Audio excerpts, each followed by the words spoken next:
Hey guys, back again. So let's do another pickups video, and this has only got 4 movies that I've gotten recently. Two of them are going to be from a patron that actually I'm really good friends with, and this patron just sent me, John, he sent me just these couple of movies. So let's get started with those two. So the first 2 movies I got from John are Fade to Black, which I have seen before, and I remember enjoying this one. Not that much, honestly. Like, I didn't really enjoy it that much.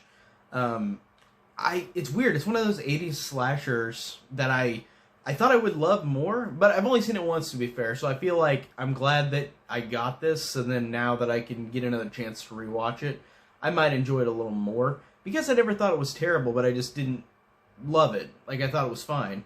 So Fade to Black, and it's not, and it's the I think this is one of those releases that's like, how do I explain it? It's a release that's not made by a major company, this one, because they just made a major company release for this one recently.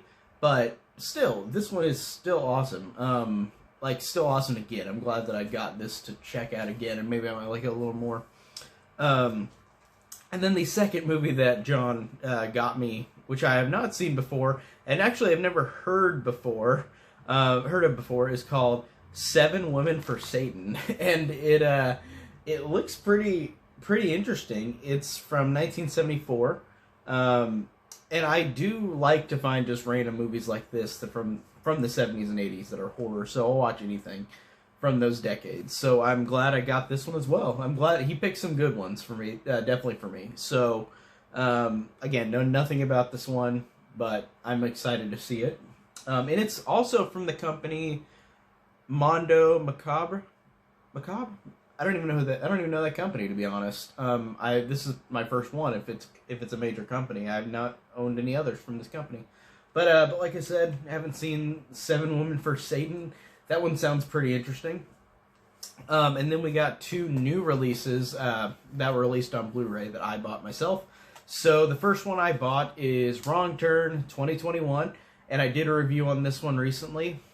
And this one I really dug the hell out of. This is a really cool movie. It's really fun. Don't go into it thinking it's a Wrong Turn movie, even though it's called Wrong Turn. It is definitely going to have the Halloween 3 syndrome, where like it's part of the franchise, it's a remake, but it's not related to, like, it's literally like how Michael Myers was not in Halloween 3. This one, the Mountain Men are not in this movie, so a lot of people are probably going to be upset. But for what it's worth, I think this is the best directed movie of all of them. I think it's actually the most thrilling and the most sincere one. I really enjoyed it a lot. I liked how interesting and unique it was, and I liked how it felt so disgusting and thrilling. I really did enjoy Wrong Turn 2021. And like I said, I did a whole review on it. If you want to check that out, check that out. But short thoughts, really, really loved this one. I thought it was really awesome and really, really great. I'm not one of the people who didn't like it. But I can see why people wouldn't. If it wasn't called Wrong Turn, it would have maybe got a little more from some fans who are expecting the movie to be about the Mountain Men or the cannibals, but it's not. So yeah, definitely. I loved it. I loved Wrong Turn 2021.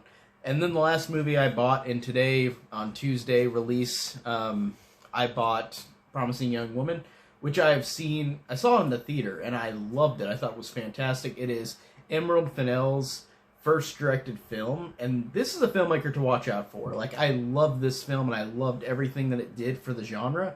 I love that it is a revenge movie, and the trailer really, really marketed it as a horror movie. And it is a horror movie in ways, and it is a thriller in ways, but it is also a lot of genres.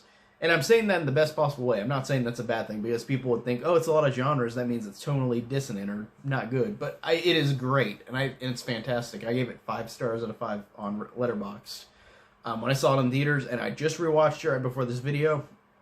I listened to Emerald Fennell's commentary, which was really informative and really cool, because I really like commentaries, and that's one of the reasons why I bought this movie more than anything, because I loved this movie in the theater, but I want to rewatch it, but I want to rewatch it with a commentary. The only thing that stinks is that this artwork I do not like. I don't think it's good. I would have rather had a different artwork than that picture.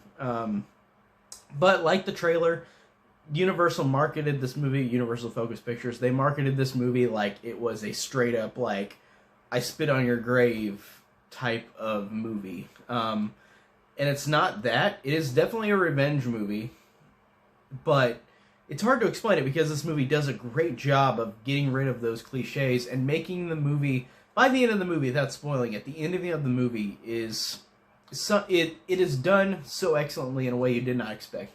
You do not expect this movie to end the way it does. You do not expect this movie to go through all these different genres, but work very, very well. And I really, really loved everything about Promising Young Woman. It's great. Carey Mulligan just got, I think, an Oscar nom for the Oscars for this, and this was actually on the Best Pictures list, which is great because we need more movies like this in the Oscars Best Pictures list, or just the Oscars in general. Because, like I said, this movie was fantastic. It was so well done. It's got great performances everywhere. Like I said, Carey Mulligan, Bo Burnham, Alison Brie is always great. You got Connie Britton, you've got Clancy Brown, and then you've got Jennifer Coolidge. You've got a lot of people in this movie that are all fantastic, and I loved all of them. I loved the story, I loved the execution. I loved it was more of a dark comedy than a horror, really. But like I said, it's a lot of genres, and that's not saying a bad thing about it. I think that the movie is great, and it's a lot of genres, and that is something that is hard to juggle. Like, it's hard to juggle genres together in a movie, and I could see why they had trouble making this trailer, because it was such a roller coaster of a movie. And like I said, I loved every minute of it. I thought it was fantastic. Rewatching it was great. So that is all my pickups for today. Only 4 of them, but like I said, I'm glad John got me these two, Patron John. So, like I said, I can give Fade to Black another chance, and Seven Woman for Satan I've never seen, so I'm glad to be able to see that. And like I said, I really enjoyed rewatching Promising Young Woman. I loved Wrong Turn 2021, so I got a good set of pickups, I think, this time, even though it's only 4 of them. But like I said, I'm not trying to get as many right now. I'm trying to focus on stuff I've got. Like I said, like video games, there's a lot I want to play and finish. I used to buy a lot of movies that like I hadn't seen before, and then they piled up, and then eventually I had to get rid of them because it was so overwhelming looking at that. So that's why I just watch a lot of stuff on streaming now. Even though, of course, support physical media all the time and still buy physical media, but there's a lot of movies that I'm not going to immediately buy outright if I haven't seen them. There are some exceptions, but like I said, it got overwhelming. And I always do that with stuff. Like, I always just buy a lot of things, and then it's hard to, like, watch or play all of them. So, taking it slow. Very ambitious in that fact, so I just try to not be as ambitious, if that makes sense. But I'm rambling now, so that's it on the pickups for today, and thanks, guys. See you later.